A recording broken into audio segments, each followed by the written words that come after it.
One of the themes we always hear in US politics since those Reagan days is the 4 more year question. Are you better off now than when you were 4 years ago? I heard this asked today. I mean, the answer would have to be yes, but that's because of what was happening with COVID. So does that get to be a little bit of a tricky sell that the end of the last Trump term was COVID? Now, COVID wasn't his fault, obviously, but it does mean that the country was sort of on a trajectory where if you actually think back to 4 years ago, well, no one was very happy, were they? Does that make the 4 year message a slightly trickier one? You sort of go maybe 5 years?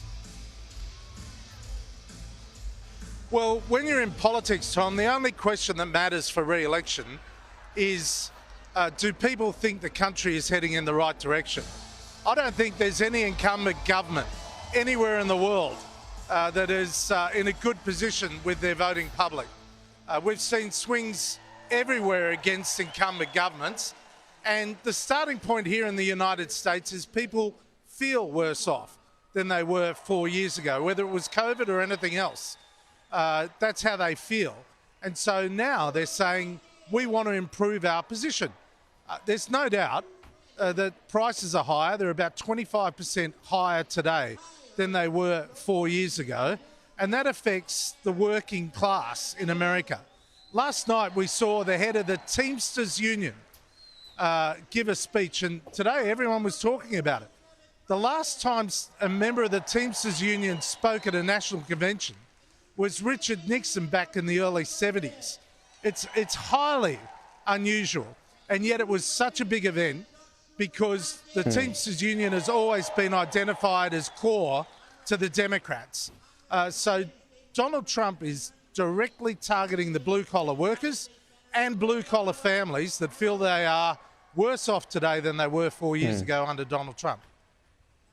You certainly had during that term, haven't you, that sky-high inflation, which thankfully is ameliorated, but it's hit everyone around the world, US families as well, pretty hard. Interested in your choice or your thoughts on the choice of JD Vance as the running mate. So there was lots of talk. Would a woman be selected?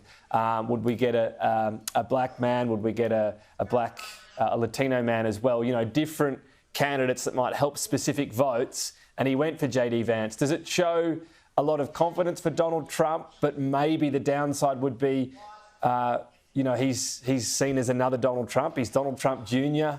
almost. And if you want to soften Donald Trump around things such as abortion or, Jan 6 or whatever it might be, JD Vance won't do that. Well, JD Vance is not Donald Trump Jr. or Donald Trump.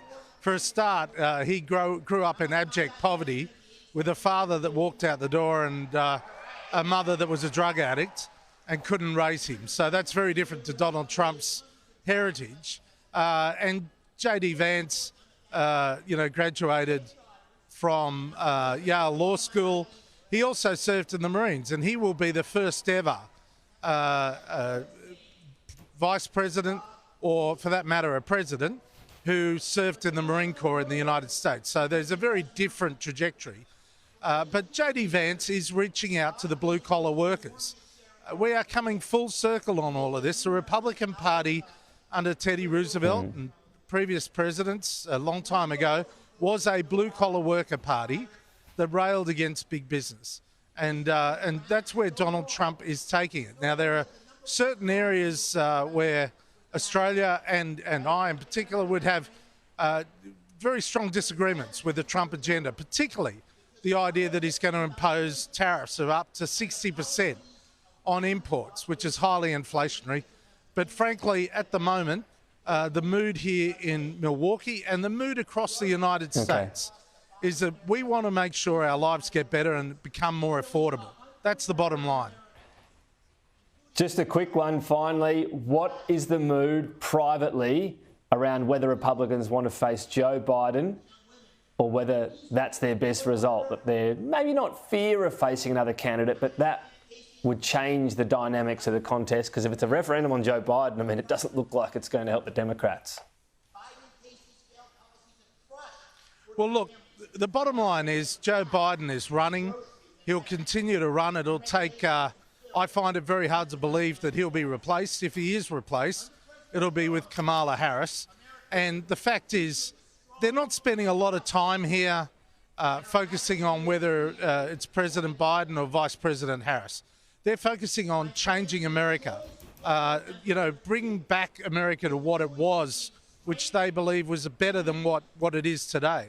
And when it comes to all the key policy areas, lower taxes, less immigration, border control, tariffs, national security, all these issues, these people have all bought into that agenda, and you can feel that they do represent a big chunk of America, because America is starting to turn against Joe Biden as well, and it's fundamentally on policies, not just on the personalities and the age of Joe Biden. We'll let you get back out there amongst it. Former US Ambassador Joe Hockey, appreciate your time. Thank you.